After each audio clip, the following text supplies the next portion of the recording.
नमस्कार मंडळी, महाशिवरात्रीच्या माझ्याकडून तुम्हा सर्वांना हार्दिक शुभेच्छा। तर आजच्या या शुभ मुहूर्तावर मी छोट्या छोट्या व्लॉग्सला सुरुवात केलेली आहे। माझ्या रेसिपी बरोबर माझे व्लॉग्स तुमच्यापर्यंत पोहोचत असतील तर नक्कीच मला सपोर्ट करा व चॅनलला सबस्क्राइब नक्की करा। तर आज इथे मी खरवस करत आहे। तर त्यासाठी इथे मी प्रमाण 1 वाटी चिक दुधासाठी 1 वाटी साधं दूध घेतलेलं आहे। त्याचबरोबर 6 चमचे साखर घालून घेतलेली आहे।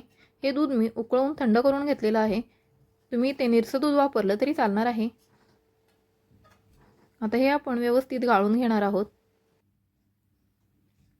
एका पातेल्यात मी ते पाणी गरम करण्यासाठी मांडून घेतलेलं होतं।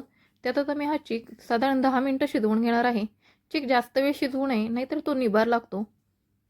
आता उरलेला चिक मी गुळाचा करणार आहे। त्यासाठी इथे पाऊण वाटी चिक घेतलेला आहे। त्याचबरोबर पाऊण वाटी दूध घेतलेलं आहे। आपल्याला दूध नेहमी समप्रमाणातच घ्यायचं आहे। आता इथे मी 4 चमचे एवढा गूळ घालून घेतलेला आहे। गूळ व्यवस्थित आपल्याला मिक्स करून घ्यायचा आहे। तर आता इथे आपला गूळ व्यवस्थित मिक्स करून झालेला आहे। आता मी हे मिश्रण पुन्हा एकदा गाळून घेणार आहे।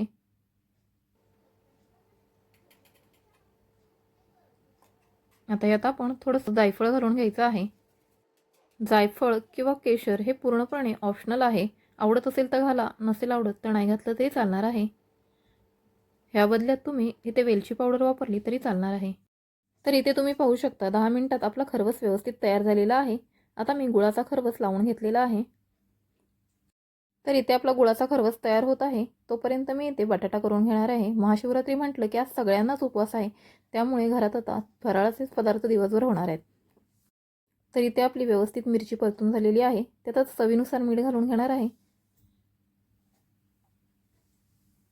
मीठ ही छान परतलं की यात बटाटा कुस्करून घालायचा आहे। तर इथे आता आपल्याला बटाटा घालून झालेला आहे। त्याचबरोबर इथे 1 वाटी उकडलेले शेंगदाणे घालून घ्यायचे आहेत आणि सगळं व्यवस्थित एकजीव करून साधारण 5 मिनिटं व्यवस्थित परतून घ्यायचं आहे आणि गॅस बंद करून घ्यायचा आहे। आता इथे तुम्ही पाहू शकता आपला गुळाचा खरवसही तयार झालेला आहे। तर आता आपण हे दोन्ही खरवस व्यवस्थित थंड करून घेऊ। आजचा व्लॉग तुम्हाला कसा वाटला कमेंटमध्ये नक्की सांगा।